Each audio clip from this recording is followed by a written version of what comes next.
and fade away, but another plume of showers moves into the far north of Scotland. Away from the cloud and the showers, temperatures will drop into the mid-single figures, but holding up at 9 Celsius where we've got a lot of cloud cover. A cold front, though, is on its way. That's pushing into the north of Scotland during Tuesday itself.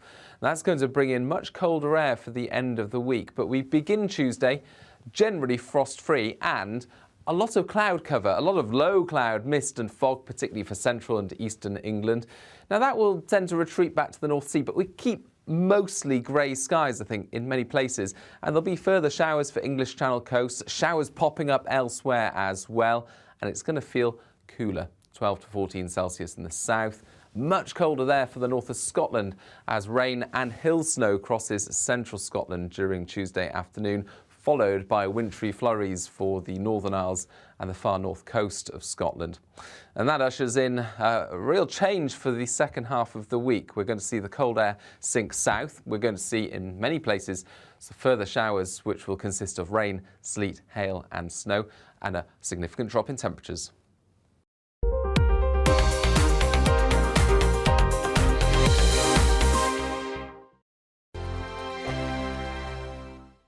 GB News is the UK's home of discussion and debate from all perspectives. To stay up to date on the latest stories, make sure that you subscribe to the GB News channel right here on YouTube. You can watch us live 24/7 across the whole world. You can also check out exclusive content and catch up on previous episodes of your favourite shows. Every day, we ask the questions that you'd ask, so why not add your voice to the conversation in the comments section? Don't forget to subscribe. We are GB News, Britain's news channel. Every night at 11 on GB News, we bring you the next day's stories the day before. It's basically like time travel. If it's a big story, we'll cover it, guaranteed. But we'll also have some fun along the way. Big opinions, big laughs. Sometimes big hair. This is Headliners, the paper review show that won't send you to sleep like the others will. 11 p.m, 7 nights a week. Join us.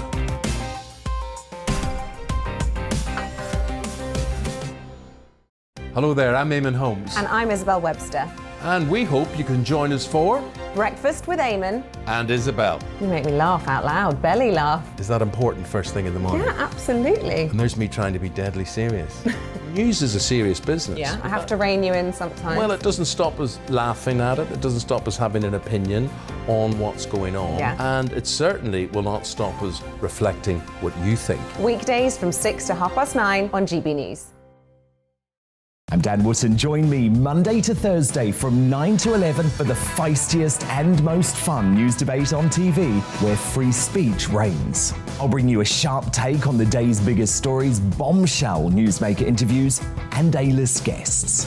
And I guarantee you, no spin, no bias, no censorship, and no reason to go to bed. That's Dan Wootton Tonight, Monday to Thursdays from 9 on GB News.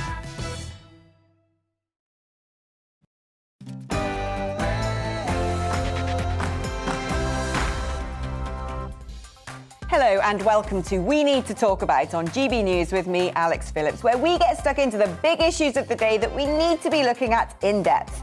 Nothing is off the table and nobody will be cancelled for saying exactly what they think. Keeping me company today is my old colleague, the former Brexit Party MEP Ben Habib, and here's what we've got coming up on the show. Peace talks over Ukraine are set to resume in Turkey tomorrow, with Zelensky proffering a compromise on his nation's neutrality. But it falls far short of Putin's renewed demands for slices of the east, as Russia's troops seem to have ground to a halt. What price peace? It was a budget that pleased pretty much nobody. Now it's time for Rishi to face the music and answer to MPs. We'll cross live to Westminster to see what the Chancellor has to say for himself. And if you haven't spent at least 5 minutes today at the water cooler debating that slap, where have you been? Was Will Smith's acceptance speech an Oscar-worthy insult after decking Chris Rock, or a candid moment worthy of the sycophantic ovation it received? We've set up our own celeb ding-dong to discuss. That's what we're talking about for the next hour, but what do you need to talk about? Email me, gbviews@gbnews.uk, or you can tweet us at gbnews. First, though, it's time for GB News headlines.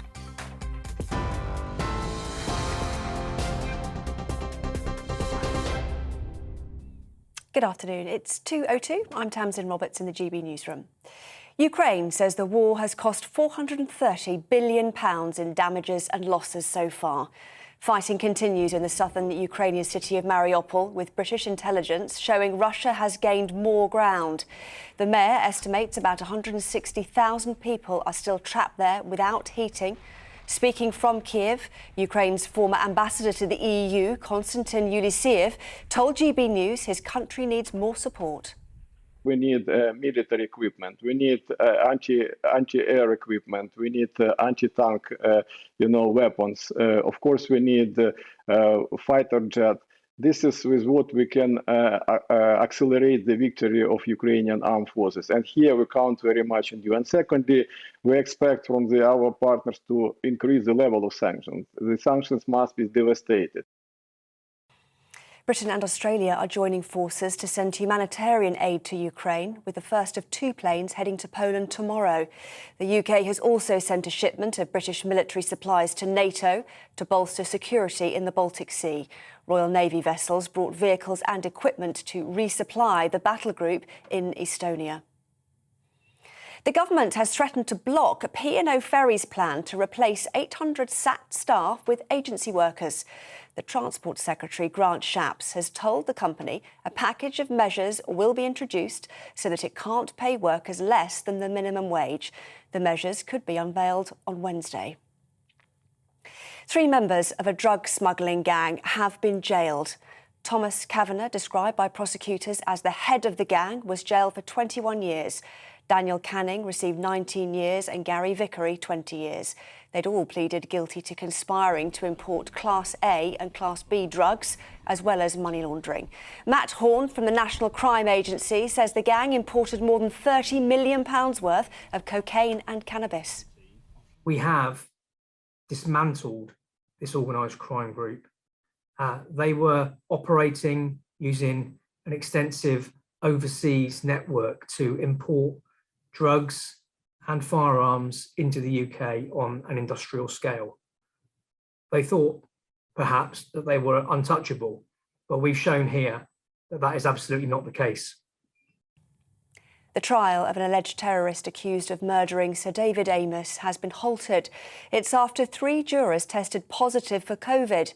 The defence for Ali Harbi Ali had been due to start today at the Old Bailey, but the judge adjourned the trial for a week after learning several jurors had fallen ill. Dame Cressida Dick will leave her role as Met Police Commissioner in April. The Home Office says her deputy, Sir Steve House, will serve as acting commissioner until a replacement is appointed. That's expected to be by the summer. The Home Office has also announced a review of the circumstances surrounding Dame Cressida's departure to establish whether due process was followed. The government has ceded control of NatWest Group for the first time since buying a majority share during the financial crisis. The Treasury has sold £1.2 billion worth of shares, taking its stake to below 50%. The government poured money into what was Royal Bank of Scotland in 2008 to prevent it from collapse. Pupils in England who are at risk of falling behind in core subjects are to be offered targeted support, such as tutoring sessions. The school's white paper also requires all schools to teach for at least 32.5 hours a week by September 2023. And the government wants the proportion of primary school leavers meeting literacy and numeracy standards to go up from 65% in 2019 to 90% by 2030. British Airways has become the world's first airline to use sustainable aviation fuel produced on a commercial scale in the UK. It's been added to the pipes, providing fuel to several airports, including Heathrow. Produced in Lincolnshire, the greener jet fuel will reduce BA's CO2 emissions by 100,000 tonnes. That's the equivalent of 700 net zero flights between London and New York. Well, there was drama at the Oscars, with Will Smith hitting host Chris Rock during the awards ceremony, prompting the Academy to post a response saying it doesn't condone violence of any form. The incident happened when Chris Rock made a joke about Will's wife, Jada Pinkett Smith's hair. It happened just minutes before Will Smith picked up Best Actor for his role in King Richard. This is GB News. We'll bring you more news as it happens. Now, though, it's back to Alex and We Need to Talk About.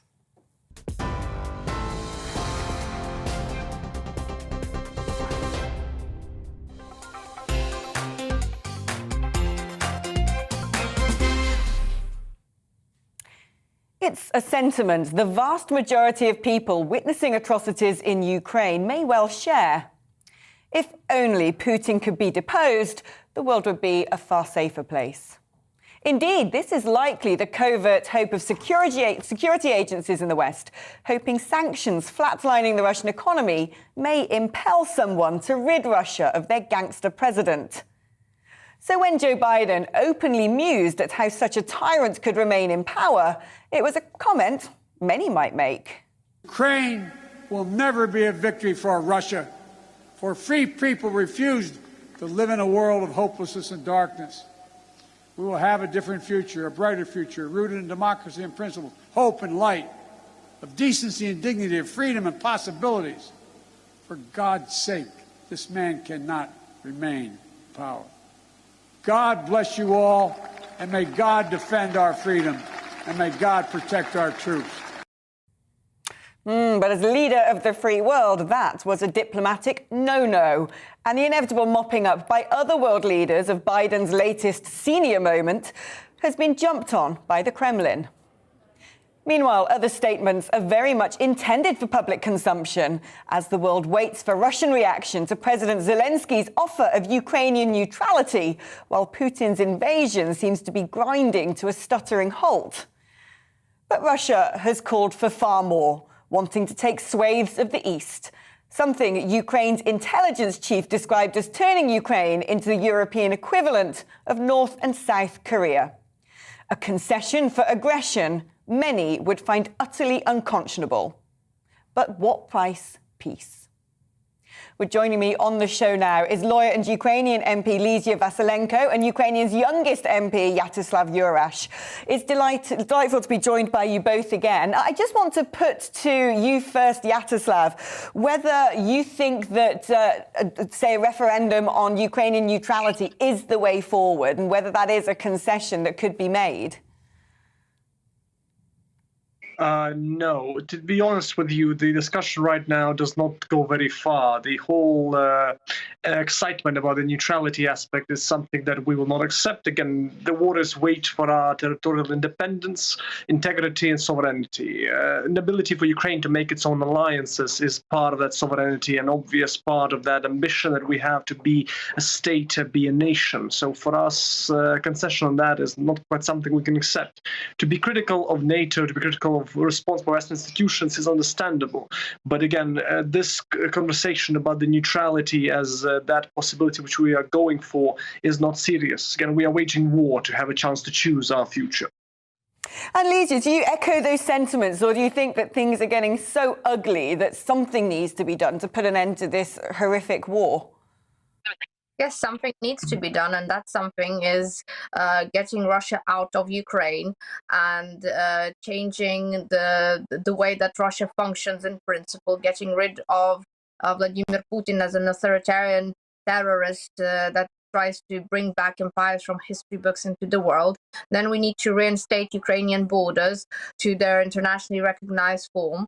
And then Russia also needs to pay for the reparations for all the harm that it caused to Ukraine and to all the countries that are supporting Ukraine. Once that is done, that's it. We can talk about whatever, negotiate, how we coexist and so on. But until and unless these things are done, we have nothing to talk about. I mean, I think we discussed this with you before as well. If we give in to Russia's crazy demands of ceding territory or of demilitarization or whatever else they are trying to impose on Ukraine, essentially we're going to be endorsing dictators all over the world to act aggressively because they will have hope and they have rightly think that actually they can get away with their aggression and they can come away from it with gains rather than losses. Yaroslav, Lysia has a point there, doesn't she, in saying there's nothing to talk about, and yet peace talks are going to be resuming in Turkey tomorrow. Can we be hopeful of any progress whatsoever, given Russian demands and given Ukrainians' very much understandable intransigence at wanting to appease Putin's actions? Well, it's very understandable. These talks in their ambition have a chance to show the world how mad Mr. Putin and his aspiration for the region is. The fact of the matter remains that Mr. Putin basically does not agree to fundamental basics in these negotiations. It's a ceasefire. I mean, we can talk about humanitarian corridors, these negotiations, agree to them, and then they shell these humanitarian corridors. So the point here is that these negotiations basically are a way for the world to see just how far we are from any kind of normality as far as negotiations are concerned. But again, I agree with Lesia fully that first Russia needs to get out of our country and to agree to one way or another transition period of normality, and then we can talk about any kind of steps forward. Because again, we aren't waging the war, we aren't losing, people are losing to have us concede to Russia whatever mad ambitions it has. Back to you. Does it frustrate you when you hear comments such as those made by Joe Biden and then the Kremlin's reaction, and once again seemingly a stuttering West struggling to know quite how to handle this situation? And do you want to see countries like America, frankly, doing more? Of course we do. I mean, we just saw the President of the United States ending his speech that with the words, God help you and God help us all.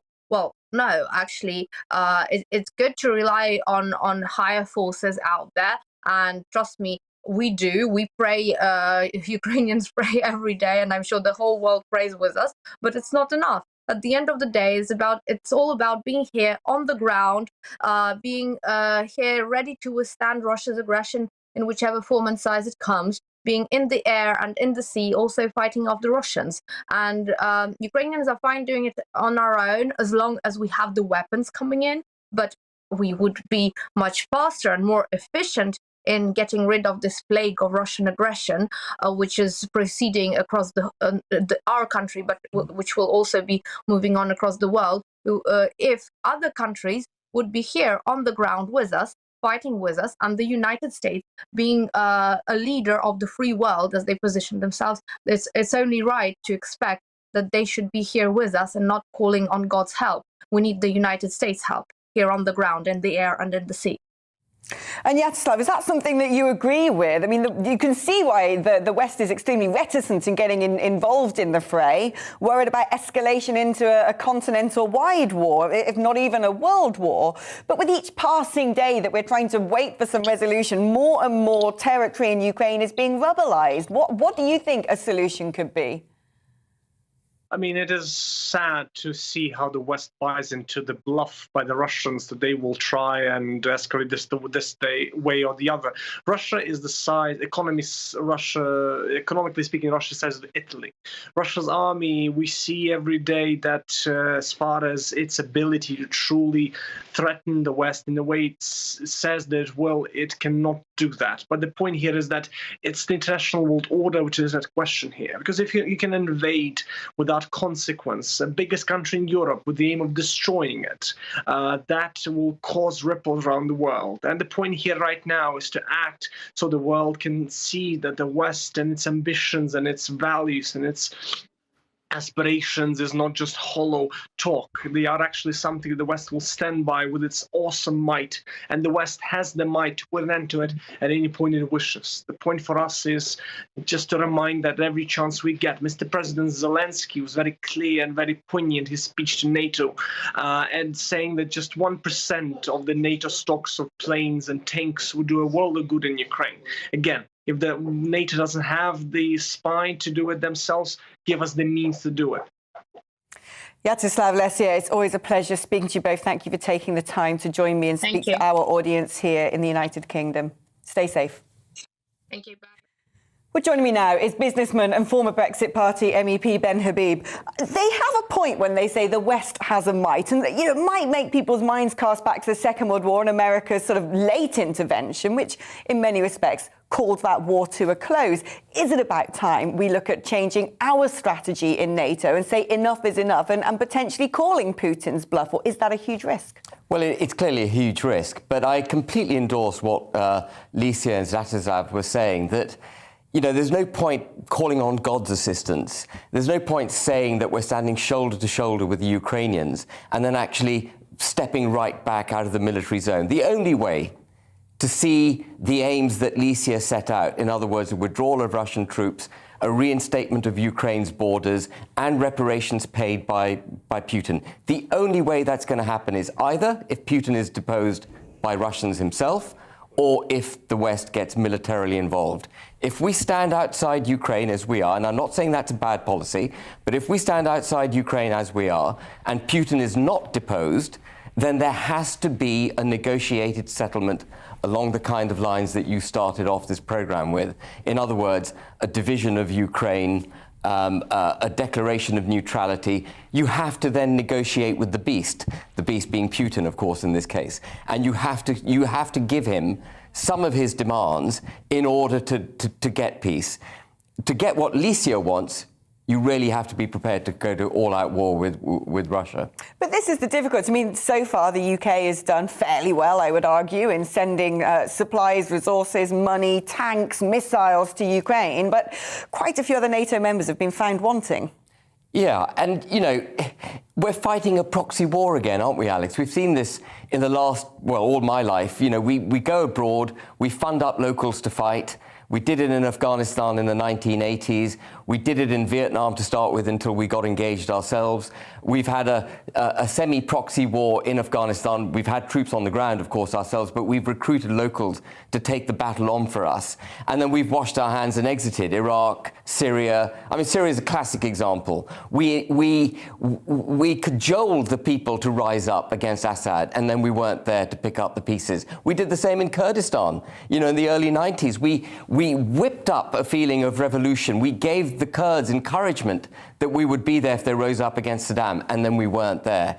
And in a sense, we're doing the same thing again here. We talk about standing shoulder to shoulder with Ukraine, but we're funding them to stand effectively on their own. And haven't they done a fantastic job? Actually, it's the Ukrainians that have assured Western Europe and Central and Eastern Europe its security. We thought the Russian troops were going to go through Ukraine like a blitzkrieg, and that they would be parking their tanks up a Polish border, the Baltic states, and threatening us directly. They're not going to be doing that anytime soon. And that is because of brave Ukrainian fighting. And I share the anger that you can feel coming across from Licia and Zatislav, that, we talk this big game, but actually we're not doing what they want.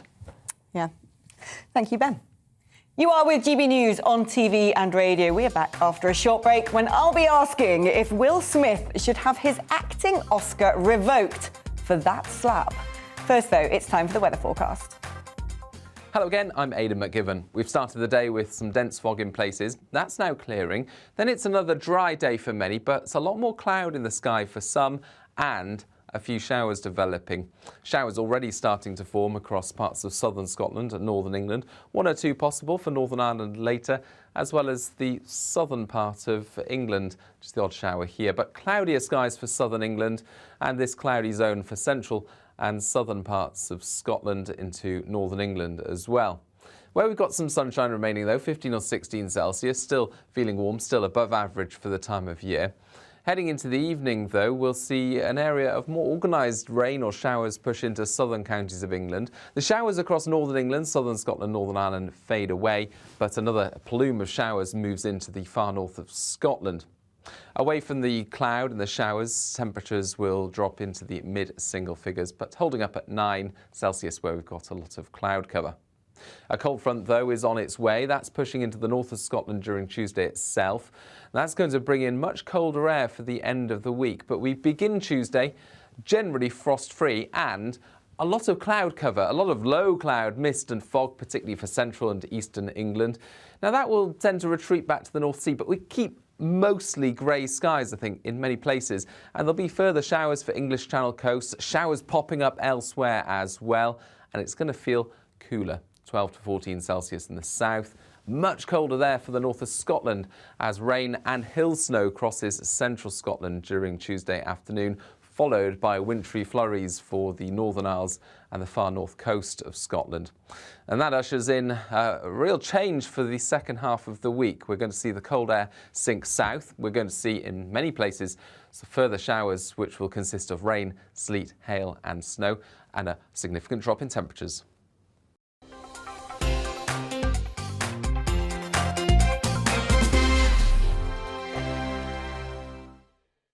GB News is the UK's home of discussion and debate from all perspectives. To stay up to date on the latest stories, make sure that you subscribe to the GB News channel. Right here on YouTube. You can watch us live 24/7 across the whole world. You can also check out exclusive content and catch up on previous episodes of your favourite shows.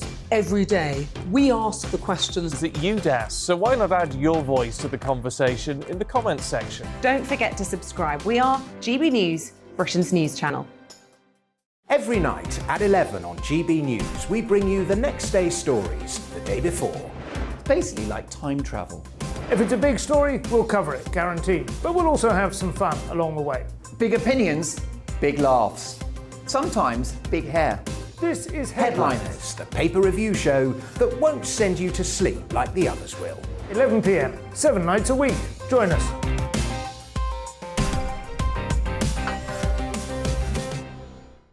Hello there, I'm Eamon Holmes. And I'm Isabel Webster. And we hope you can join us for Breakfast with Eamon. And Isabel. You make me laugh out loud, belly laugh. Is that important first thing in the morning? Yeah, absolutely. And there's me trying to be deadly serious. News is a serious business. Yeah, I have to rein you in sometimes. Well, it doesn't stop us laughing at it. It doesn't stop us having an opinion on what's going on. Yeah. And it certainly will not stop us reflecting what you think. Weekdays from 6 to 9:30 on GB News.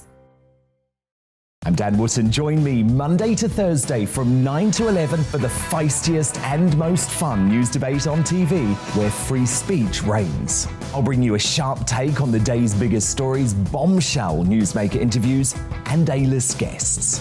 And I guarantee you, no spin, no bias, no censorship, and no reason to go to bed. That's Dan Wootton tonight, Monday to Thursdays from 9 on GB News.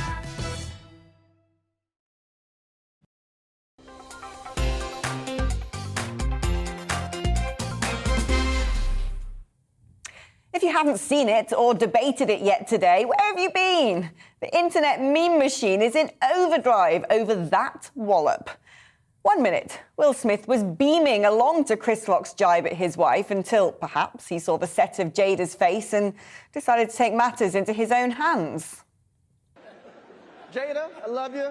G.I. Jane 2, can't wait to see it. All right?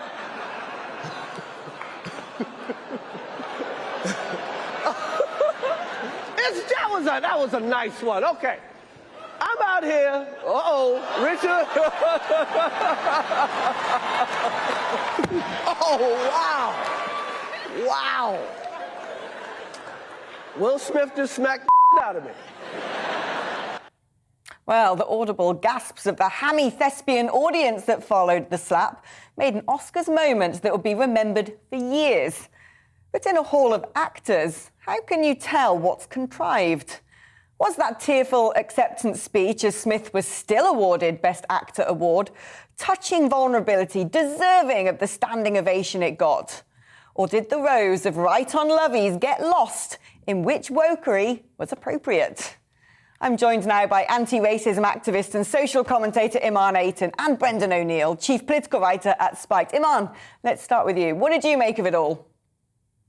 Oh, wow. I'm still in shock, to be honest with you. I am a huge fan of Will Smith. I grew up with, obviously, The Fresh Prince of Bel-Air, so I'm somewhat biased. Of course, I was very happy for him to win an Oscar. But, of course, the behaviour was appalling. And so, for me, I couldn't help but look at the past and obviously look at the present. And if we really step back and analyse the situation, Will Smith has been in the public eye for decades, and we have never seen this display of behaviour before. So, in my opinion, this was some type of manifestation of a mental health issue. And I think if that is the case, then he is deserving of our sympathy. Was he right, though? That behaviour was appalling. Was he right, though, to still be given the Best Actor award and to get a standing ovation for his tearful speech? Or do you think that the audience completely called it wrong? I think a lot of people were in shock and didn't quite know how to react. I think if I was there, I wouldn't quite know how to react, because on one hand, he's being venerated for his talent, but on the other hand, we've just witnessed him physically abuse a man. So I think a lot of people were just in a state of shock and didn't quite know how to act. And I think the polite thing to do in that moment when someone has won an Oscar is to applaud them and smile and act as if nothing happened. So I think it was just a very awkward moment for the audience, personally. Yeah, Brendan, awkward it may have been. What's your reaction to all of this? There's something about it, to me, just doesn't seem to ring true. Yeah, I kind of take that point that people didn't really know how to react. It was a shocking event. No one was expecting it, so people were taken aback.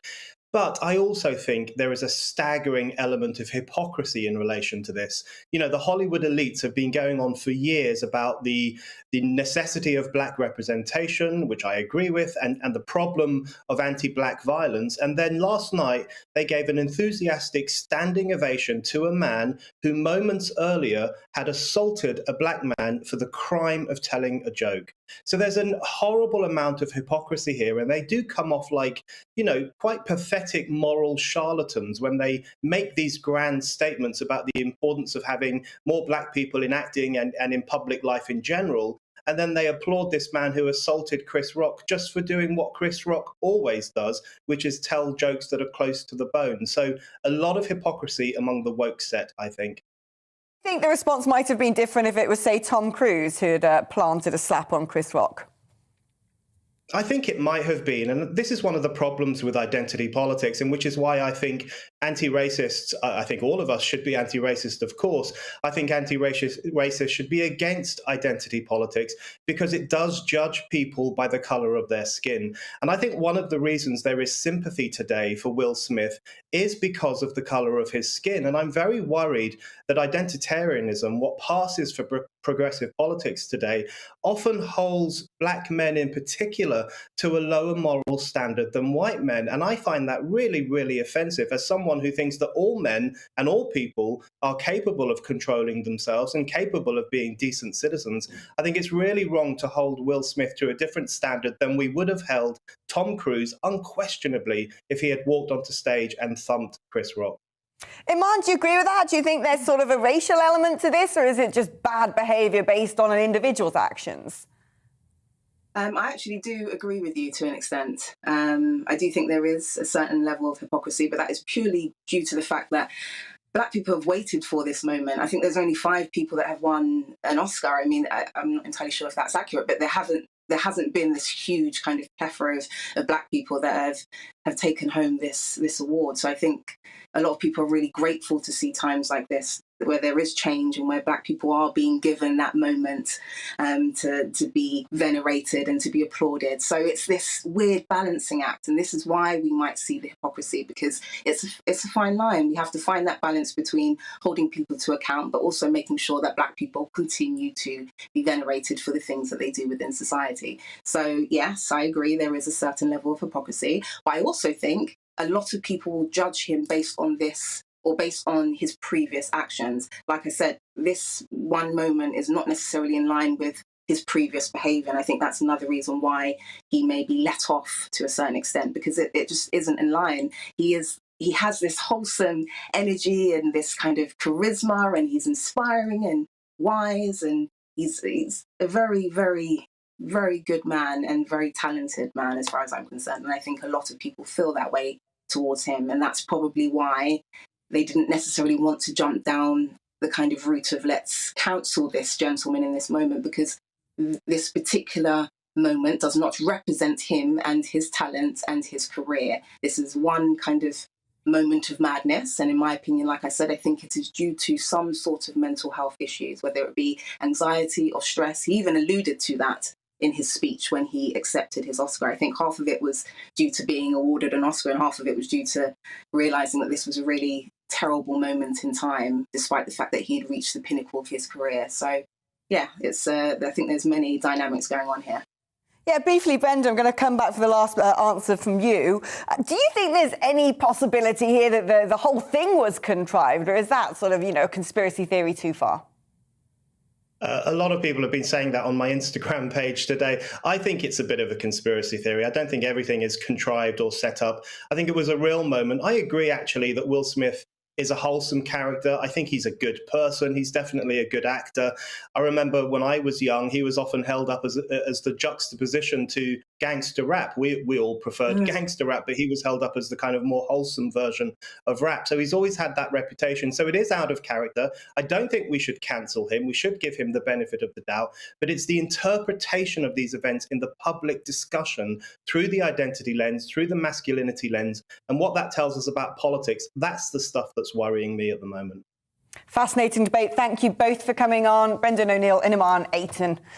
Now, I really want to know what your views are. You can email them to me, gbviews@gbnews.uk, or, of course, tweet us at GBNews. Let me know what you think. Should the Academy take back Will Smith's Best Actor Oscar? Or was he right to defend his wife? You're with GB News on TV and DAB Radio. Coming up, Rishi Sunak gets a grilling. The Chancellor is set to face tough questions from MPs over his spring statement and the cost of living crisis.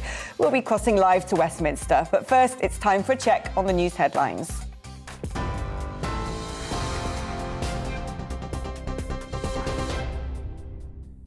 Good afternoon, it's 2:32. I'm Tamsin Roberts in the GB newsroom.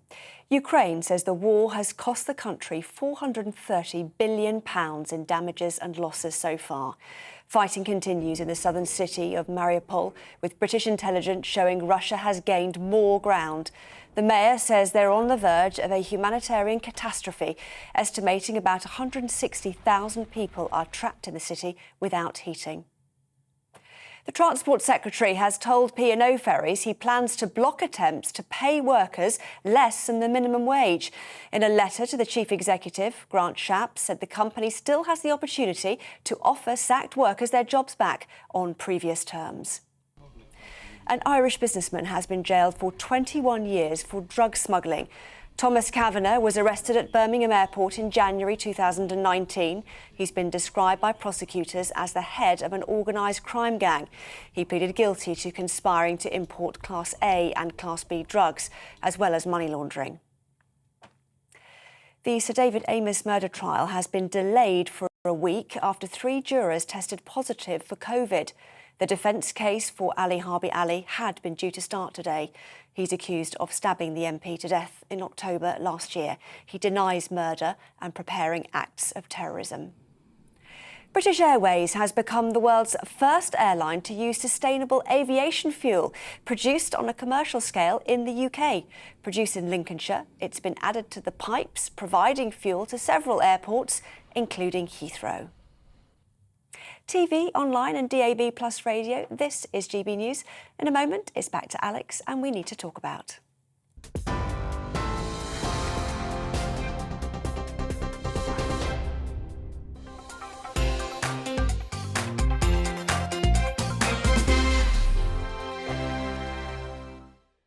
GB News is the UK's home of discussion and debate from all perspectives. To stay up to date on the latest stories, make sure that you subscribe to the GB News channel right here on YouTube. You can watch us live 24/7 across the whole world. You can also check out exclusive content and catch up on previous episodes of your favourite shows.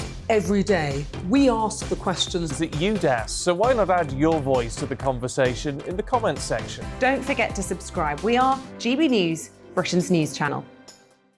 Every night at 11 on GB News, we bring you the next day's stories the day before. Basically like time travel. If it's a big story, we'll cover it, guaranteed. But we'll also have some fun along the way. Big opinions, big laughs. Sometimes big hair. This is Headliners, the paper review show that won't send you to sleep like the others will. 11 p.m, 7 nights a week. Join us.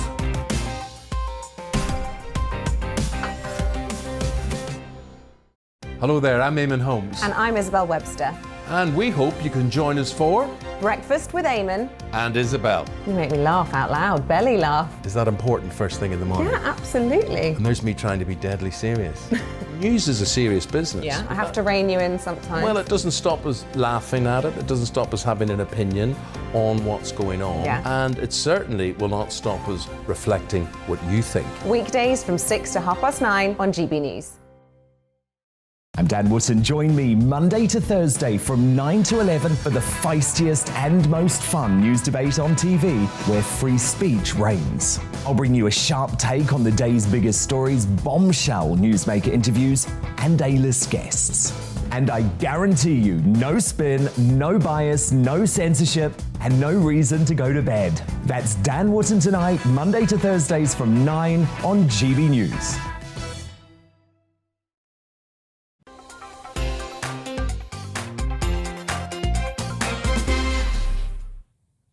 Welcome back. Now, we're anticipating that the Chancellor will appear before MPs shortly for a grilling over his spring statement.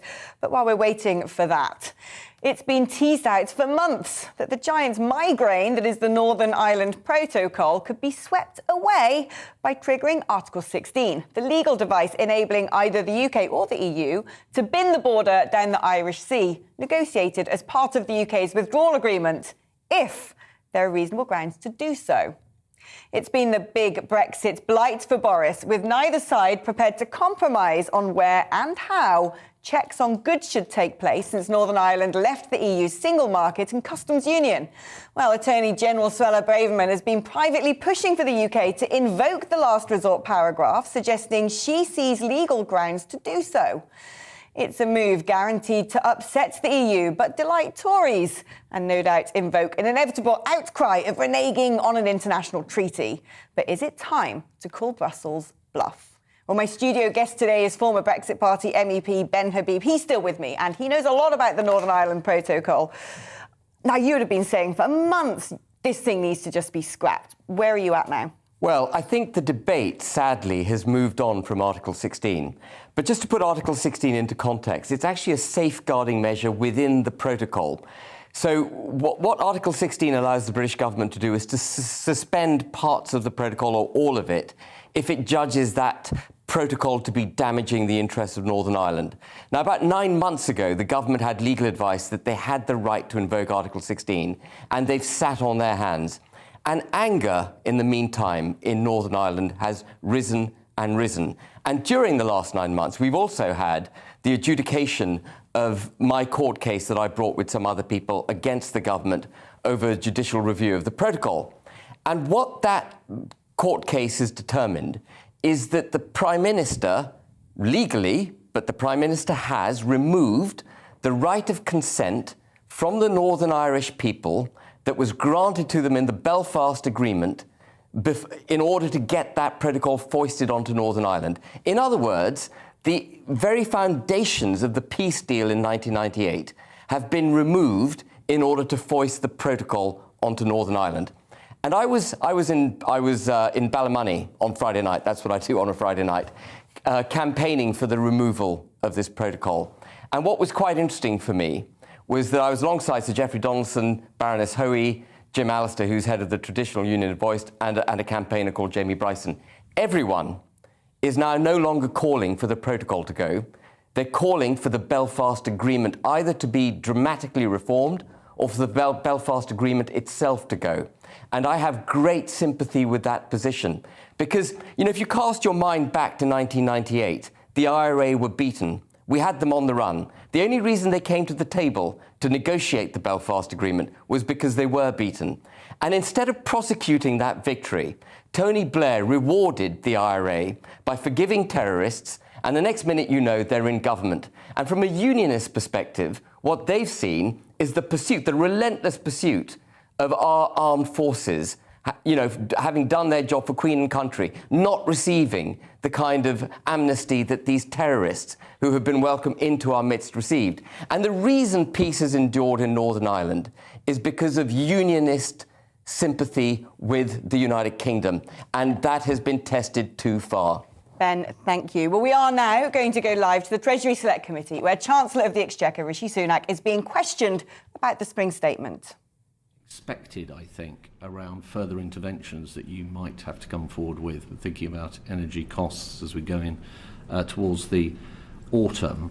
So there's that. There's also the fuel duty reduction that you brought in, but only for a year. Now, politically, it may be very difficult to unwind that, and a lot of commentators would say that that might well be an area where actually you might struggle to hold the line on that. Those kind of issues also mount up to potentially quite a lot of further fiscal pressure, don't they? And do those category of items worry you as well?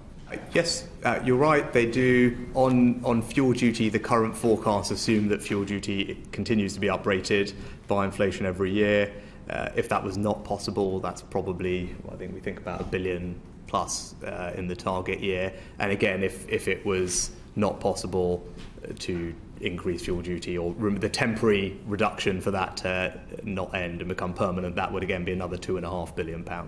So those are absolutely areas that would put downward pressure on the headroom that is already, as you said, subject to some challenge. You mentioned quite rightly that there's always a series of choices here. The headroom, what you're doing on tax, what you're doing on spending, and I guess growth is the other element you're trying to keep up as high as you can to relieve the pressure as well. On tax, though, you took a decision to make a change to the basic rate of income tax, to reduce that by a penny 2024. Why did you bake that into the numbers now rather than, say, not having done that and increase the headroom, see how things went, and then if it was prudent to cut tax a bit further down the line, do it then? Why did you bake it in now? Given our earlier discussion about how everything was very uncertain. In the autumn, I said very clearly that the direction of travel on tax would be for reductions going forward, given where the tax to GDP ratio already is and the tax burden is, having had to deal with some of the effects of the pandemic and the damage that's done to our economy and public finances. With that done, incremental marginal decisions should be about reducing the tax burden, both for individuals but also for businesses to drive up growth. I set out that direction of travel in autumn budget, and we have fleshed that out in this budget because I think it's good to give people a sense of direction and a plan for where we're trying to head. And also I think that by doing that, it is also helpful because it creates a discipline which is very beneficial, because as we're having this conversation about choices, actually, I think all the conversations we've had recently about tax would show that people would like to see taxes go down. I would like to see taxes go down. So now having something very clearly to aim for means that I think, hopefully, we can have a more disciplined conversation about incremental public spending from this point, which is already at very high levels, so that our collective priority is to deliver that income tax cut in 2024, and we can do that best by maintaining discipline on public spending. Would I be right in interpreting that as saying that cutting tax matters so much that you're going to bake it in now, defend that position, and when the pressure, if it comes further down the line for further fiscal measures that need to be taken in one direction or another, you're going to hang on to that bit of it, and the pressure will therefore fall on spending and maybe against your fiscal targets, etc. as well, but that you've really put this stake in the ground that you're going to defend at all costs? Is that what it's effectively about? I think that's a fair summary, with the exception of, I think we wouldn't sacrifice the fiscal targets, because for the reasons that we had our previous use conversation, up more headroom. It's important that we meet those targets, because I think it is important for future generations that we do have debt falling, and I think that is both the right thing to do but also economically sensible thing to do, only because we have fiscal space and fiscal resilience that you can react in times of crisis to support people through it. So it's important that we do that. But you're right that my priority at this point forward is to keep cutting taxes, not to increase public spending. But I wouldn't say, the only slight differential I'd say with you is, I think you use the word pressure or the strain on public spending. Public spending is already forecast to increase at very significant levels over this Parliament. And what we're talking about is just sticking with those very expansive spending plans. Just to remind everybody, public spending over the course of this Parliament is going to increase by about £150 billion in cash terms. It represents a 3.7% real growth rate over the Parliament, which is high by historical standards. And what we're talking about is just maintaining that pretty expansive set of public spending, and the priority going forward with anything that we can to come on to and reduce spending, taxes. Although, of course, the fact that inflation is running away with itself, and those amounts, the departmental expenditures in cash terms, means that there will actually be some significant reduction had inflation not been the as strong as it has been. The number I gave you, the 3.7%, is a real terms number after inflation over the Parliament. So it takes into account of the inflation. The latest inflation. And in spite of that, it is still 3.7% growth in real terms over the Parliament, which again is, by historical standards, a pretty significant increase. Can I just focus on the real terms cash number is 80 or 90, somewhere in that range. 88, right? Yeah. Okay, all right, thank you. Just to focus on taxation further for a second. So overall, I think, would you accept that as a Chancellor, 2 years in the post, what you will probably have done by the end of all this is raise the tax burden overall? However, in this fiscal event, you have indeed gone back in the other direction. You've started to push taxes down. But overall, the tax burden will have increased. Can you just share with the committee your thoughts as to how progressive you think the tax rises that you brought in across your period of as Chancellor are, and how progressive the tax reductions that you've announced just recently in the spring statement are?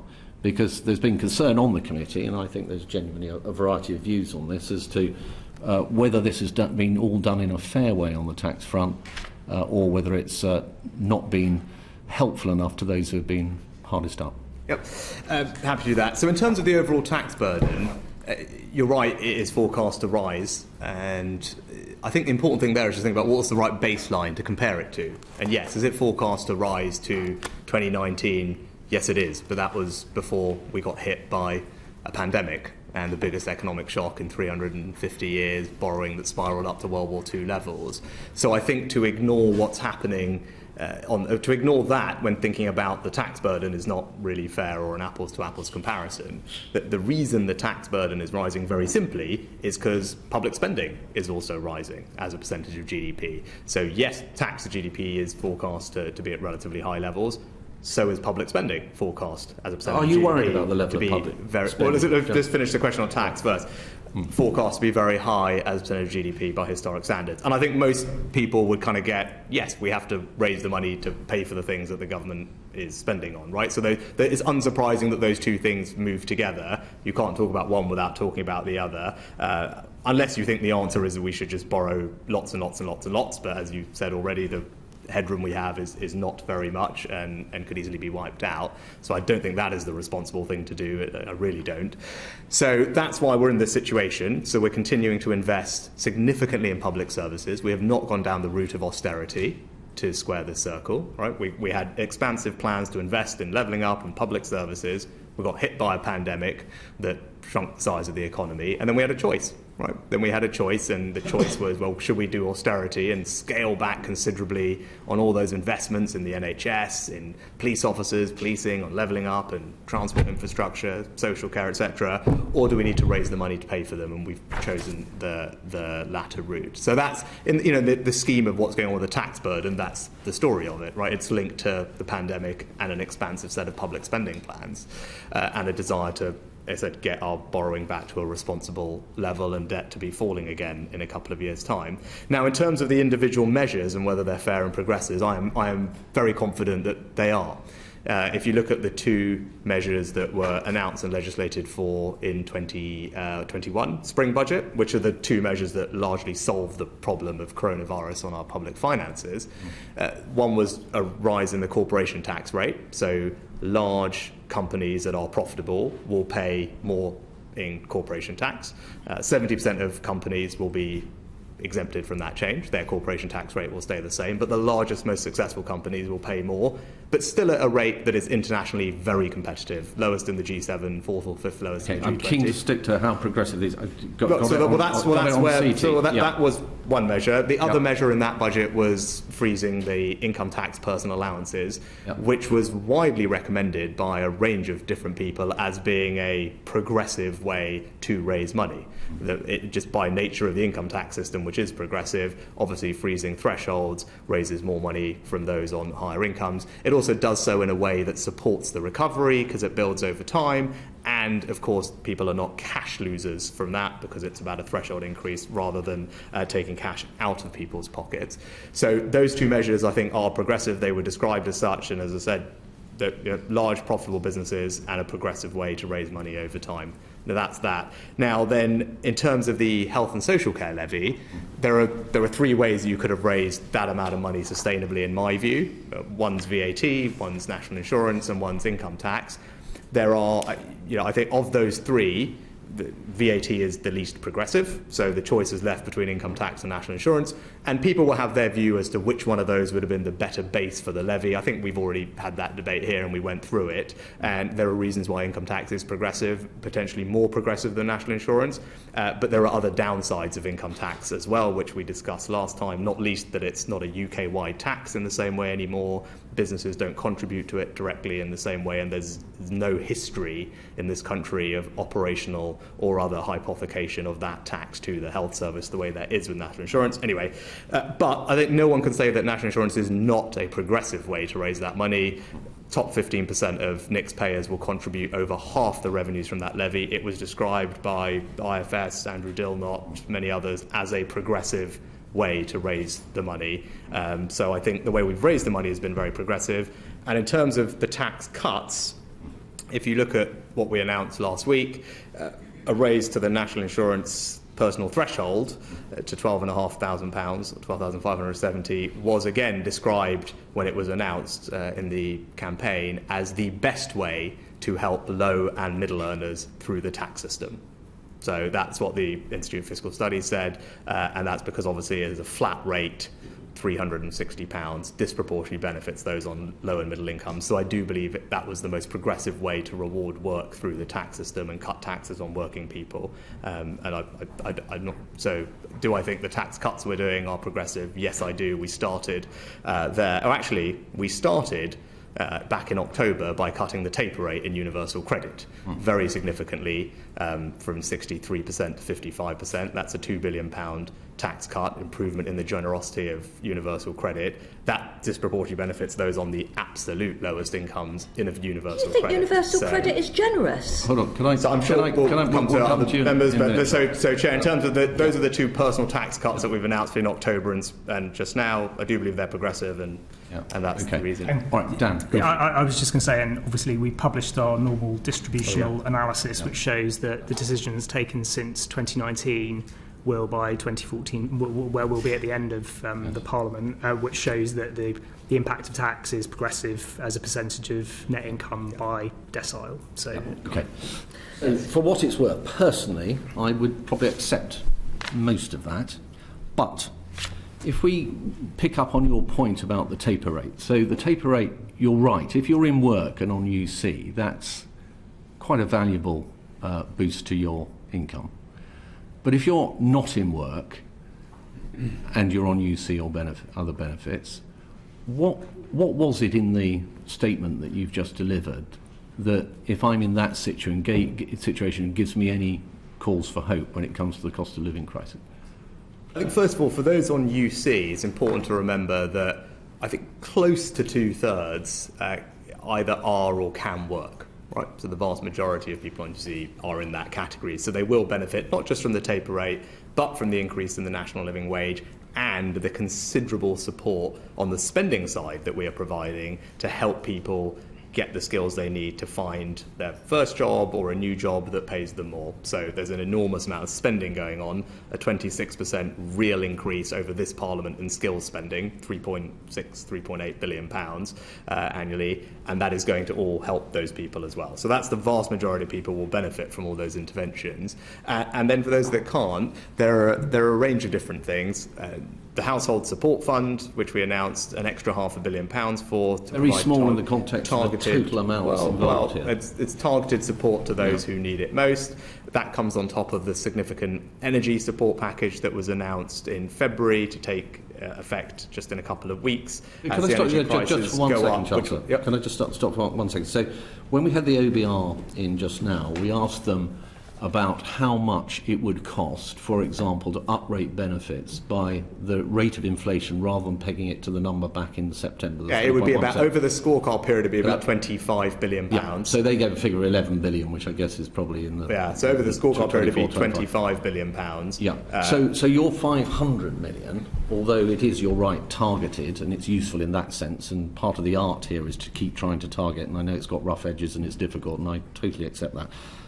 It is quite a relatively very small amount, isn't it, compared to the amount of money that it would cost to actually increase those benefits in line with, what inflation is actually doing. If we just go through some of the other things, though, so there's obviously... But on that point, though, before we go but I think, there's also the increase to the local housing allowance that was put in place during the crisis and kept, which is worth about £600 to 1.5 million people, which is an extra billion or so pounds.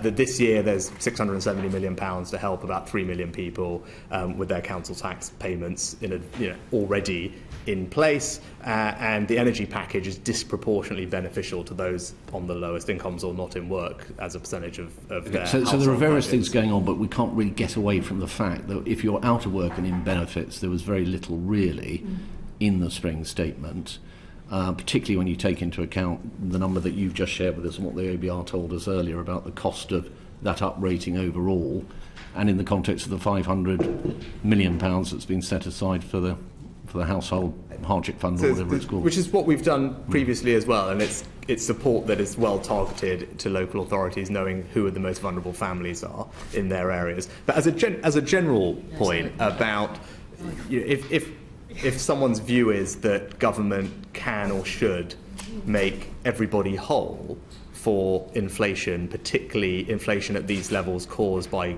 global supply factors, then that's something that I don't think is and nobody's saying that. But just to give, you can't make up for the whole of this external that is the. But it's about where you put the support and what it amounts to. And I'm just pointing out, I think that there is this particular group who are probably struggling quite a lot and who have had, it appears, less support than perhaps other areas. Now there may be good reasons for that, but I think that's something we can't quite entirely step away from. And then these are all choices. So and the choices that we have made are to cut fuel duty, because given the cost of petrol and the vast majority of people reliant on their cars, that's a very significant £2.5 billion tax cut that's come in and will benefit the vast majority of people, everyone who is using their car. To cut the tax on working people by £6 billion, £330 a person for 30 million people in work. I think it's the right thing to do, particularly because some of the other things we've had to do have increased the tax burden, as we've previously discussed, so it's right that there is a priority there to start now cutting taxes for those people. And so I do think those are the right things to do, and there's targeted support that we've provided to those that you've described, but also an enormous amount to help people move from welfare into work, both on the spending and on the tax side, which ultimately is the most sustainable route out of poverty. On the uprating to benefits and this point about it being pegged to September, 3.1%, inflation is heading, as we know, towards 8%, could be 9%, even more. Did you consider any measures along the lines of trying to smooth that pain across from the September reference point to the next September reference point? Were there any approaches that you potentially had in mind there? And I'm curious as to why you might not have explored that or done something around that particular issue. Well, there's an operational question, which Dan can speak to in a second, where there is actually just a 4 to 5 month actual operational lag between a policy decision and the system being able to implement it, because of how the DWP systems work, so that it is actually not possible to do it in a short space of time, actually, in the first instance. And one of the systems, I think, can only do it once a year in any case. And secondly, it kind of goes back to the broader point that we were discussing earlier, and that's about borrowing, right? And what is a responsible amount of borrowing at a time when we are worried about the macroeconomic outlook, particularly with regard to interest rates and inflation. And we are already now forecast to borrow in this forthcoming year about 60% more as a percentage of GDP than our post-war average, almost 20% more as a percentage of GDP than we were forecast to borrow in October.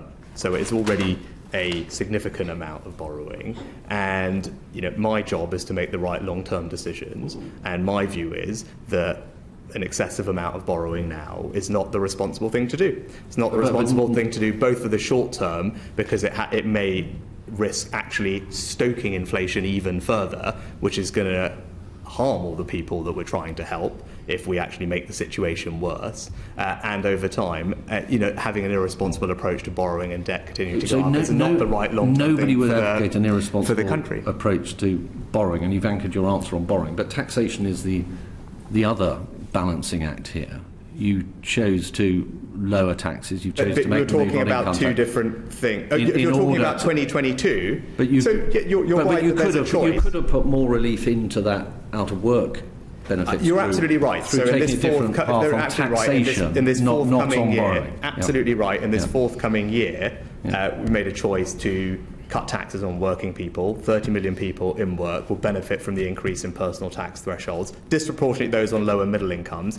You're absolutely right. Someone else sitting here could have said, I'd rather spend that £6 billion on the welfare system. That's absolutely a choice that someone else could have made. Yes. And why did you make it the way you made it rather than Because I think the other policies we've got to help people on welfare are the right approach to do that. They're more targeted, they help people move from welfare into work, and we're spending a lot and cutting the tax on the UC side to do that. So I think the mix of policies we've got is the right mix, and also, as Dan pointed out, the distribution analysis that has been published is very clear that taken together, the actions of this government over this Parliament are highly progressive. Thank you. Thank you very much. Angela. Thank you very much. Afternoon, Chancellor. Afternoon, Angela. Hi. We're contemplating now the biggest fall in living standards since records began, according to the OBR analysis, and your spring statement has offset 1% of that, but this OBR is still forecasting a 2.2% fall in living standards over the next financial year. But that goes up to 6% for the poorest. Why haven't you done more to help those who are really going to struggle massively with this cost of living situation? I think, Angela, it's probably the same answer that we were just discussing with the chair, so there's probably not much more I can add to it. On terms of the living standards analysis, yeah, that's right, just so we're clear, the forecast drop on the way that they calculate it was about 3%, and the measures that we have put in place, significant measures worth about £20 billion, offset about a third. So the considerable action that we've put in place is offsetting about a third of the drop in living standards, which is a significant contribution. That's average. Yeah, And the point I was making was actually that the poorest are hit harder. So if I just get onto that, and actually the biggest contributor to that number is what happens. Well, first of all, it is all entirely driven by prices. Right, so the entire drop in living standards is a function of the price levels, which, as everybody knows, are global in nature. If you look at where inflation was here and the most recent numbers, very similar to the Eurozone and lower than the US. So these are global forces that are causing this drop in living standards on prices. The combination actually of labour income and taxation is a net positive to living standards. And the energy price cap, as I said, is the biggest determinant of what this number will actually be. And the reality is, none of us know what the price cap is going to be in the autumn. And there's an estimate in the OBR based on whatever. It will go up by 40%. That's the current estimate. That was an estimate that is already out of date. Yeah. And in fact, I think on the last numbers I saw last week, it was already about 10% lower than that from memory. It is incredibly volatile, and I think the highest the forecast for the energy price cap has been in the last few weeks for October has been something like £3,500. The lowest has been just over £2,000, which is not actually a million miles away from where it was forecast to be in February when we made the announcement about what we would do to help with energy prices this year. So that just shows you the scale of volatility there. And that's why, as we said very clearly in the spring statement document, we will continue to monitor the situation, and as we know more, are prepared to act if necessary. Now, we've had this conversation now about what you're doing to help certain people. Clearly, it is very difficult to sit here today and speculate on what happens to energy prices, therefore the biggest impact on living standards in the autumn. Let's wait until we get there and then can decide on the most appropriate course of action. But I don't think anyone today knows what that appropriate course of action ought to be. Yeah, I mean, to sum up then, you've made a political choice to plunge 1.3 million people, including 500,000 children, into absolute poverty. On the figures we have now, that is what you've chosen to do in your spring statement. No, what I've chosen to do is ameliorate, on average, a third of the impact on living standards from forces that are clearly outside of my control, global in nature. We've come up with a package that is progressive in the way it's been designed, and crucially will not add to the inflationary pressures in a significant way, which would harm the very people that we care about and want to make sure that we do care for, and have put in place specific support to help them. Now, I totally accept you might have preferred to say, well, I would rather not cut taxes on 30 million working people. Don't put words into my mouth. No, but you said it's choice, right? So there's, and as the chair said, so I'm asking about there's a your choice that people can make within a constraint of how much is a responsible amount to borrow. What I'm trying to do, I'm comfortable with the choices that I've made are the right ones for the country. What I'm trying to do is tease out your choices. I don't want you to speculate on what mine might have been. The issue here is that we've got people on fixed rates of income that are going to suffer very, very badly in the next period, whatever happens in October. For example, a single person caring for their parent whose main source of income is their carer's allowance of £67 a week. They're not going to be able to accommodate a huge trebled, quadrupled energy bill, are they? You've not helped them. Well, we've announced £9 billion worth of support in February to help people with energy bills. Social security benefits. Well, could I just answer the question? By £12 billion in real terms, a minus 5% real terms cut in welfare and social security benefits doesn't seem the best way of approaching this vicious increase in the cost of living for those people on the lowest levels of income, fixed income. So, again, we've just announced £9 billion worth of support to help people with energy bills. That is worth about half of the increase in the price cap in April. It will disproportionately benefit those on lowest incomes with smaller energy bills, and it's been clear that that's what it will do. We also thought very hard about those people with prepayment meters to make sure that the support we've designed will equally benefit them, and have been careful about that, and the Department for Business are working through the implementation of that. I'm very mindful of the impact on people in difficult circumstances or on low incomes, which is why I'm pleased that our policies are helping them. So if you take a single mother, for example, who's working full-time on the national living wage with in rented accommodation, that mum is going to be £1,600 better off, £1,600 better off as a result of the changes we have made on taxes and national living wage over the last few months and what we've announced last week. So that's putting significant money into the pockets of someone like that, who of course I know needs our support. But to your broader point, there are choices, and what I'm trying to balance between is what is a responsible amount of borrowing at a time when there's enormous uncertainty in the outlook. The risks are skewed to the upside, or the downside rather, but upside on inflation and interest rates, and within that constraint, how best to target the support. Now, you may say you would be happy, not you, or one may say if they don't like my choices, they would be happy to borrow a lot more. That's just not something that I think is responsible or sensible.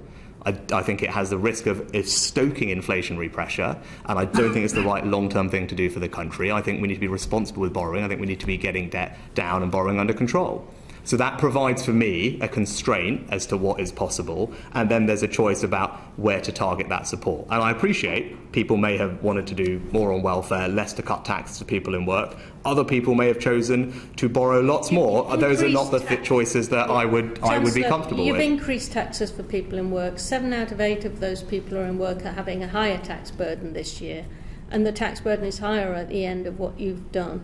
Than it was. Actually, sorry, hang on. No, we should just do that. So, because of the increase in the NIC's personal threshold, 70% of NIC's payers will pay less tax than they would otherwise, and that is a result of the measures that we have. That is the result of more the. Well, no, hang on. No. It's the net figure that matters. But that's we take it all into account in the thresholds. Sorry. That is exactly right. It is the net impact. So yes, the levy is coming in, but there's a very significant increase in the personal tax in the I'm talking national about insurance your personal entire threshold. period as Chancellor. You've increased. But you were talking taxes about this 15 year. times. You were talking about this year, Well, which is obviously where the most of the challenge is with inflation over the next 12 months. 70% of NICS payers will be better off as a result of the way we've done the personal threshold increase, because it particularly targets those on low and middle incomes. As a result of you freezing in cash terms income tax allowances, everybody will be worse off. So you're being very partial in the way in which you're explaining this. You're only talking about this year's tax, the threshold increases. You're not talking about the fact that you've frozen income tax thresholds in cash terms. So income tax, levels of income tax and the burden of paying income tax for those who pay it goes up. You can't only talk about, Chancellor, one side of this equation and expect everybody to be fooled by the distorted view that gives of the tax burden. The fact is the tax burden is going up. It's going up. It was going up before the spring statement and it's going up after the spring statement, is it not? So I completely accept that, and we had that discussion with the chair, and I actually went over in detail the measures we had put in place to raise taxes to fix the damage done by coronavirus, and I talked very specifically about corporation tax and the freezing of income tax, personal tax thresholds. I was pretty transparent and open about that today, as I was at the time that we did it. So I'm not remotely saying that that's not happening. Well, I'm also confirmed that is a progressive thing to do. And the conversation that we started this session with talked about actually the space we have against our fiscal rules is relatively modest given the outlook. So yes, is the tax burden forecast to rise? As we discussed previously, it is forecast to rise because we are continuing to invest strongly in public services, whilst to the tune of 3.7% real terms growth, at the same time as recovering from a once in 350-year economic shock. And to focus on one without the other, I don't think is reasonable. You style yourself as a tax-cutting Chancellor, but you're not, are you? I've not actually said that. What I've said very clearly is I'm a Chancellor that's had to deal with a pandemic. And I've dealt with the pandemic, and then given the damage that the pandemic has done, with a desire to continue investing in more nurses, greater social care investment, more police on the street, levelling up, the choice we had was to either cut public spending significantly or to continue to deliver on our plans to improve people's quality of life through all of those things, but make sure that it's paid for as we continue to get our borrowing under control to a level that I believe is responsible. And that's why the tax burden is going up. So I'm sure if I'd taken a different decision and we said, well, we'll just slash public spending to get there, you'd probably be the first person to say, hang on, all this austerity is back, right? So the two things go together. The taxes are paying for very significant increases in public spending. The reason the burdens had to rise is because we've been hit by a once-in-a-century pandemic, a once-in-a-350-year economic shock, highest borrowing since World War II. I don't think it's reasonable to divorce those two things. They're intricately linked. And then I've been very clear, though, from the autumn, from this point on, now that that repair work has been done, the priority going forward is to reduce taxes. Now, let's see where we get to over time, but the priority with the marginal pounds from this point is to reduce taxes, but yes, after having taken some decisions to correct the damage that was done. That's the story of it, as plain and simple as that. I don't think anyone's trying to overclaim anything beyond that. Chancellor, the National Audit Office has said that between 12.4 billion to 20 billion pounds has been wasted in the emergency coronavirus schemes.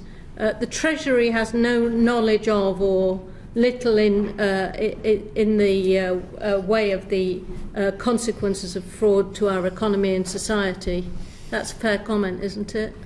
No, I don't believe it's. I don't believe it's fair. So again, it's important to remember the context, and whether it was on furlough or whether it was on something like the bounce back loan schemes, the absolute priority was to try and get support to people who needed it, often people on very low incomes, who we've been discussing rightly, as quickly as possible. in the midst of a crisis. Now, in my job, I have to make certain trade-offs in that, and I can put all the fraud checks I want at the beginning of a process, and that would have meant that it would have taken weeks and weeks and weeks, for example, to get money out to the over 1 million small businesses that ultimately did get it, when at the time, and I remember being in Parliament on an almost daily basis at the time, being asked rightly by colleagues, we need money in hours, let alone days and weeks, it's hours, or we're going to have to lay off everyone. And that's the trade-offs that we were making. Now, so we designed things in the way that we did. Now, of course, we take fraud really seriously. We haven't written anything off. We are going after anyone who may well have defrauded the taxpayer in both the HMRC schemes and the loan schemes.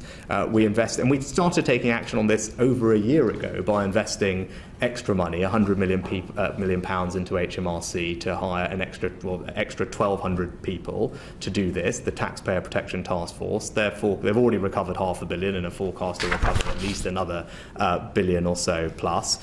We will update on how all that work is going in the coming months, but my sense of is we are doing a good job in getting the fraud estimates actually down to a level which will end up being, I think, in the context of what we're dealing with, acceptable. And on the bounce back loan side, because of the measures we've put in place, we've blocked £2 billion worth of loans. There's dozens of arrests that have been made. We've taken new powers to strike people off, the directors list, and again, we're creating new data and fraud analytics to go after people. And there was more money announced for all of that last week. But Dan, Lord Agnew pointed out in his evidence to us on this issue that between 1,000 and 1,500 companies lent bounce back loans didn't exist previously to the pandemic, and that wasn't even checked before they were given any loans. He estimated that 4 billion lost. If the average loan was £40,000, there would have been 100,000 occurrences of fraud, and you've made 49 arrests. The fact is that if you did more about fraud, there'd be more money to spend on helping your priorities or my priorities, whoever priorities were available. This is an anemic, complacent response to the expenditure of public money, isn't it? No, I completely reject that. And actually, I think we've paid out on fraud claims on bounce back loans 20-30 million pounds so far, because we are aggressively making sure that we don't pay out unnecessarily. Why did Lord Agnew, your own minister, resign in frustration at it? That's a question for him. What I know is that the estimate of fraud losses from bounce back loans actually has gone down by a third. Right, it was meant to be around 4.9 billion from memory. It's been cut by 1.6 billion pounds. So it's already been cut by a third, the fraud estimates, after the accounts that Bayes had last year were published, because we are making very good progress. And actually, at the time, people were expecting something like 60% of the value of these bounce back loans to be lost. And everyone knew that at the time we did them. As it turns out, that because of the other things we've done to grow the economy, 80% of that loan portfolio is currently performing well, which in the context of how it was done, I think is a very positive result for the taxpayer. Far more was expected to have to be written off, actually. So I don't know, Dan, if you have anything to add, but you have a quote from the EFA, right? Yeah, I mean, the only things that I would add are in their economic and fiscal outlook, the OBR have reduced by not quite half the estimate of loan guarantee fraud compared to the Bayes annual report and accounts. They also say that the sum should be considered against the potential economic costs of acting more slowly, and they think that it's not unreasonable to think that the economic costs of taking more time in designing the schemes and therefore money not getting to people could have been far greater. And indeed, one of the reasons that there's been a reduction in their estimate of the cost of pandemic support is because of their revision downwards of the loan guarantees being called, but also fraud in loan guarantees. So there has been an improvement since their last forecast in these estimates. Lord Agnew also told us he thought there was a complete disjunction between the level of criminality and the enforcement capacity. So why have you cut the National Crime Agency's budget by 4.5%? I don't believe that it has been cut. We've invested, I think, £63 million more, I think, in economic crime from memory at the last spending review. We're also raising a £100 million economic crime levy for the first time that's been legislated for that will raise money to go and combat economic crime. And last week we put extra money into creating a public sector fraud authority at the Cabinet Office, but also to give more money to, now I forget, it's either NATIS or the NCA, to do exactly even more enforcement action, because we're figuring out what's working most effectively and we're giving it more resources so that they can do more of it. And are you confident that the sanctions regimes that are being put into place at the moment following the Russian invasion of Ukraine are going to be enforced properly, when I think at the last count you had 37.8 full-time equivalent people running that regime in the Treasury? So it's the sanctions regime is overseen by OFSI. It's obviously part of the Treasury, but a separate body. I think from memory they had about 45 to 49, one of the two full-time equivalents previous to this, and they are on course and have been given the resources to double that number. And they're already hiring I think they've started hiring. I can't remember, is it 45 or 49, but it's one of the two. And they're doubling that number in the process of doing that. Are you confident that they're hiring at the right level, though? We've asked them what they need, and they've been given the resources to hire the people they need. So, and it is, as I said, it is doubling. I mean, I don't know how quickly they will get them all in. That we can find out how, but they have started the process already of recruiting the doubling of people. Thank you, Angela. Anthony. Thank you, Chair, and hello, Chancellor. Before the spring statement, there are lots of calls from many places for you to delay or scrap the increase in national insurance, but you decided to raise the threshold instead. Why did you decide not to delay it or scrap it? For a number of reasons.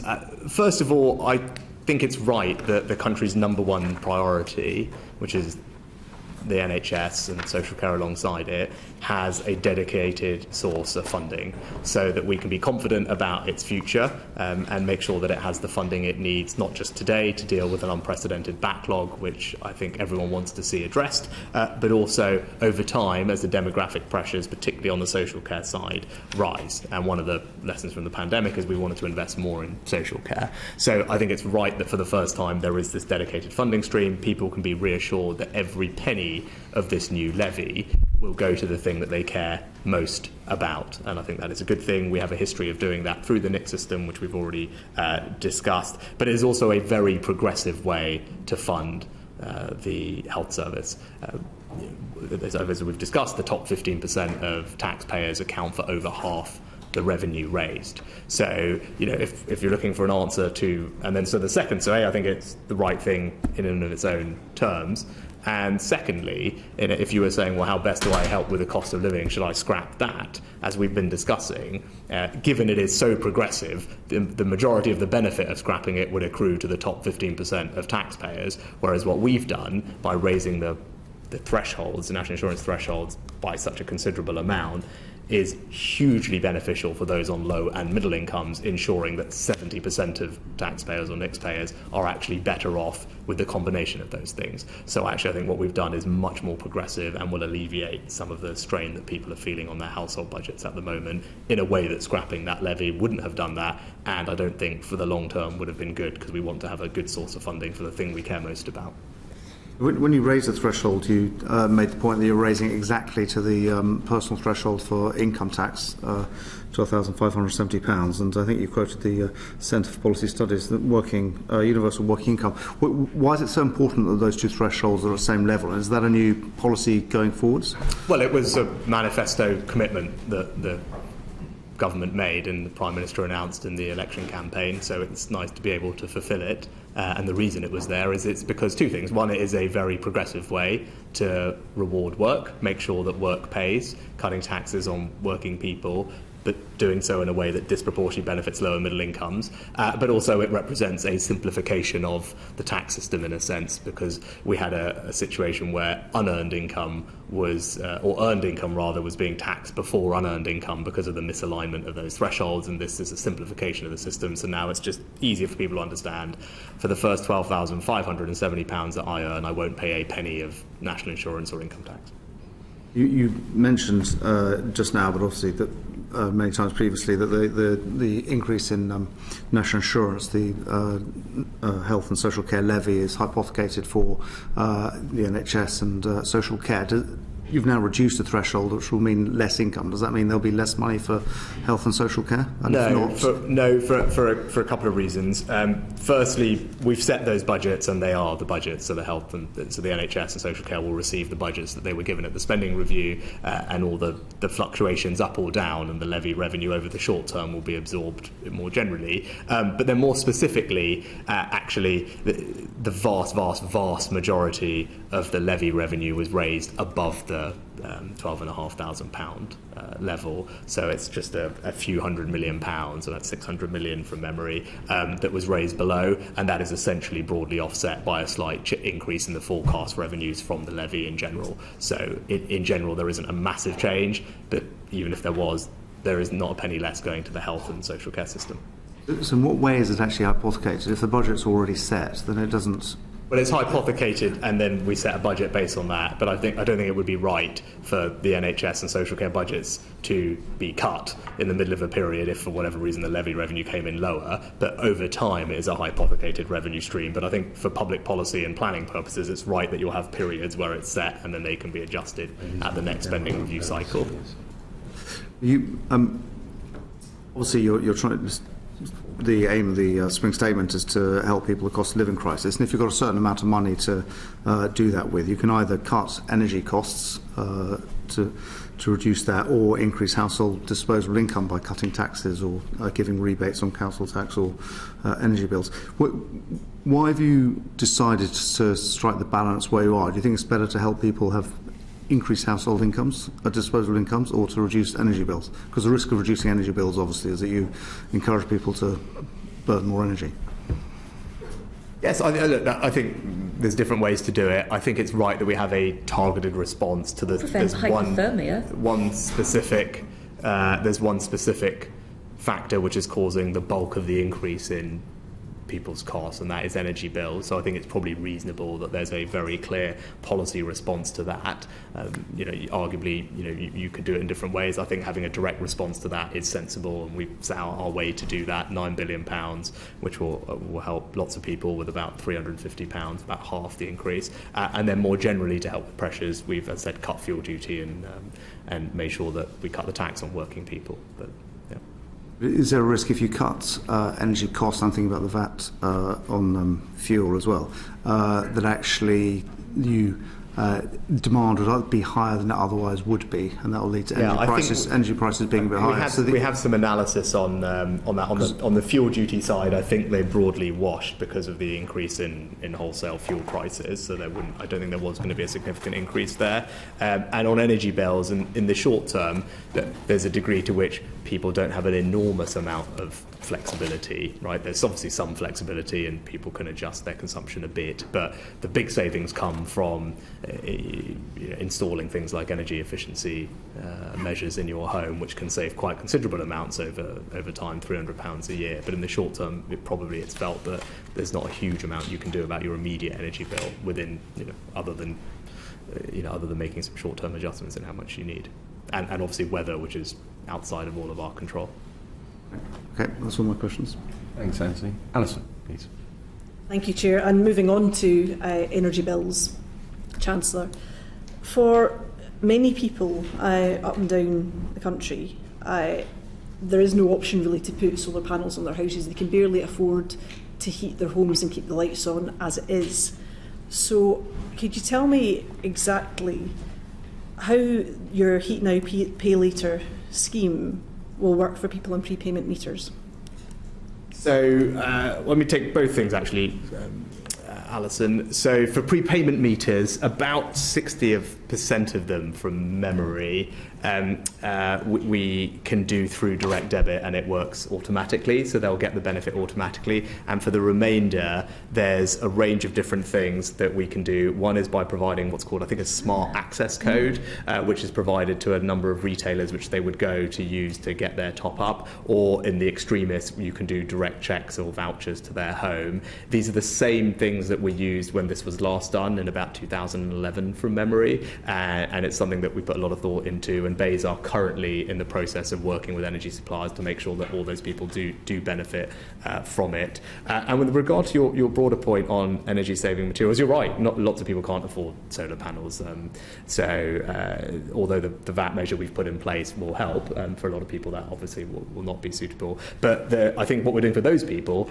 is actually spending lots of money to help upgrade their homes. There's two main ways that we do that. One is through the energy bill system, through something called the energy company obligation. That funds through our bills, about £1 billion a year, which upgrades, I think from memory, about 300,000 homes a year. And again, and those are particularly people in fuel poverty, exactly the people you're talking about. So that's one thing we do through the bill system. The other thing we do with government spending, part of all the reason government spending is going up, is that we're spending about £3 billion over this Parliament to upgrade the energy efficiency of about 500,000 homes. Again, those will disproportionately be people in social housing or in fuel poverty. There's grants of up to £10,000 or £25,000 at no cost to the tenant, and they will deliver bill savings on average of about £290 to £300. So those are how we're helping those people to improve the energy efficiency of their homes. Scotland is already much further ahead than England in terms of energy efficiency measures, so I don't need to hear particularly much about that. But I think you've confused two things, Chancellor. People on direct debit and people on prepayment meters, that's two different sets of people. Could you explain to me how somebody on a prepayment meter will repay this £200? So, sorry, I got the numbers the wrong way around. It's 40% of people already have remotely accessible smart meters, right? And so the smoothing credit will be applied automatically to them. And then for the remainder, it's through the special action message or the other methods that we have to do it. And that, I mean, I think that again, we've been through that with BEIS and are comfortable that can be delivered. Because it will be applied automatically, because they have meters, even though they're prepayment meters, they're remotely accessible. So it can be applied that way to those 40%, and then for the other 60%, you have to go through one of these other methods I mentioned, which is either, as I said, special action messages, SMSs to their phones, credits at the stores which they go to top up, or in extremis, checks in the post. Some people on prepayment meters are on those prepayment meters because they weren't able to keep up with their bills, and they're paying back debt to energy companies at a higher rate than people who are on those direct debits. Will that money go to top up their bills, to allow them to pay for energy, or will that go onto their debt? And how will those two things that be is one of the teased out? things that BEIS are working through at the moment with citizens groups and the energy companies to see how best to allocate that cash. So I don't have a specific, I can get back to you, but I think that's one of the things that right now they're going through the implementation of. When will that be done? I don't know if you know, I don't have the exact, it's a BEIS-led process, Alison, so apologies, but I will get those dates. It was your announcement, it would be useful to know how it worked. Yes, but obviously the operationalisation of that is being done by the Department for Business, but I'll happily write to the credit is supposed to be applied in October, and there's a statutory consultation period, which from memory I want to say takes 8 to 12 weeks. Yeah. So I would say it will be in the summer that the exact delivery mechanism will be confirmed, but we can write to you to confirm details. And will it go against debt, and will it be an additional credit? That's one of the things that they are working through at the moment with people, and there's reasons that there's different ways that they might want to do it, but they're in conversations right now about There's no opt-out to this £200 heat now, pay later scheme, is there? No. So people who are already in fuel debt, who are on prepayment meters because of that debt, are being asked to take on another £200 of debt from you, Chancellor. No, actually, I think it's wrong to describe it that way, and I think it's also, I'd say, gently, it's wrong to worry people that that's what's happening, because it's clearly not what's happening. Actually, is it money you're giving them that they owe you? It's not debt. It's not a loan. There's no interest on it. No one's credit rating is impacted. What it is, and particularly for the people that you're talking about, Alison, who are struggling, it's saying, hang on, we can't make all of this problem go away, and ultimately we are all collectively having to adjust to higher energy bills, but trying to do it all in one go is tougher. So instead of having to come up with £200 all in one go, let's spread that cost over 5 years so that your family finances can come up with £40 a year over 5 years rather than £200 all in one go. That's what it is, and I think that is the right thing to do to help exactly those people for whom it will make a difference. And given the choice of having to find £200 all in one go, if you're really struggling for things, faced with the choice of having to do that or saying just come up with £40 a year for 5 years, I think that will really help them. It was something that was actually requested by people like the Citizens Advice Bureau from memory, particularly for that reason, and others said, can you spread the cost of the impact over time, because it gives family finances more time to adjust to it. So describing it as alone is wrong. It is spreading the impact of a price increase over 5 years rather than having to deal with it all in one go at the beginning, and I think that is a good thing that will help people, and particularly those people on lower incomes. If I give you money and then it's expected to be paid back, it's a loan. The money You're asking it to be paid back. That's because of the mechanism. At a time in the future. The mechanism of how. So what we're doing is saying you don't have to come up with £200 this year, because that's a lot extra to deal with. Instead, it's £40 next year, and the next year, and the next year, and the next year, and the next year. Well, if you're talking about the people that who are really struggling to make ends meet, do you think they'll be better off having to come up with £200 in one go, or £40 a year over 5 years? I think they'll be better off with a grant, Chancellor. Well, that's a different question, and that gets back to our point on what's an acceptable amount of borrow. And that's a choice, right? I have a view. Your choice, not theirs. They don't get to opt out of this. And because I think it will help them. You're forcing them to take something that you think will be good for them, and they might disagree, but they have to take it anyway. No, I'm not. That's not helpful, Chancellor. No, not. What I'm doing is saying, actually, rather than come up with £200 in one go, particularly if you're someone who is struggling to make ends meet, you don't have to do that. Instead, do it over 5 years afterwards at £40 a year. That will be easier on those people's family finances. It will help them, and I'm confident that it will. Now, you might say, reasonably, that you think we should just borrow lots and lots more money to just wipe it all out. Now, that's what you're saying. If you want it to be a grant, what you're saying is we should just borrow lots more and wipe it all out. And then that's a choice. I have a view that what we're borrowing already is, as we've described, 60% higher as a percentage of GDP than the post-war average, 20% higher than what we were forecast to borrow in October, for all the risks that we started this session with about rising inflation, rising interest rates, and actually not a huge amount of wiggle room really against a target of trying to get debt falling. Actually, I don't think it would be responsible to borrow much more. We have to balance these things. I don't think it's right to, and these people will not be helped if actually inflation gets out of control and we make the situation worse. So my view is borrowing should be responsible, debt should be falling, and within that we're trying to provide all the support that we can. And that's what this package does, and in a way that helps people with the cost of about half of it. So these are people who are already struggling to keep the power on in their house. They are already rationing what little power that they use. These are people that are not able to boil the kettle because they don't have the money to pay these bills. Well, I think Chancellor, for people in prepayment meters who are paying back that debt, for every £10 they top up, they have to pay £5 back already to their energy providers, and you're giving them an extra £40 a year debt over 5 years. That's not fair, is it? I think when you say you want people to opt out, I think what you're saying. They should have a choice. Well, the they choice should have a choice, and you're not giving them a choice here. Because we can't do a universal thing for 30 million people and provide individuals with the ability to opt out and track it. There isn't an operational way to deliver that at all. Given the widespread impact that we've all been talking about and the cost of living, it seemed better to err on the side of being generous and making this available for everyone. I don't see how opting out is going to help the people that I think you and I both care about, because if they opted out of this, they would have to come up with £200 this year, whereas actually they're going to have to come up with none of that this year and just come up with £40 a year for 5 years afterwards. I don't see how asking them to come up with £200 this year will help them. You can't explain how it's going to work to them yet either, if it's going to be applied onto their existing debt. You can't tell them that just now either. So this is of no reassurance, and it won't come into effect till October. Because either. There's a statutory consultation that has to happen, and that's the legislation that we have, Alison, and those engagement sessions are happening as we speak, and they will know. And as I said, we're down to the 10% of people for whom this impacts in this way, because of the people on prepayment meters, as I said, 40% of them will have it automatically dealt with, and the other 60% we're working through the detail of how this will get to them.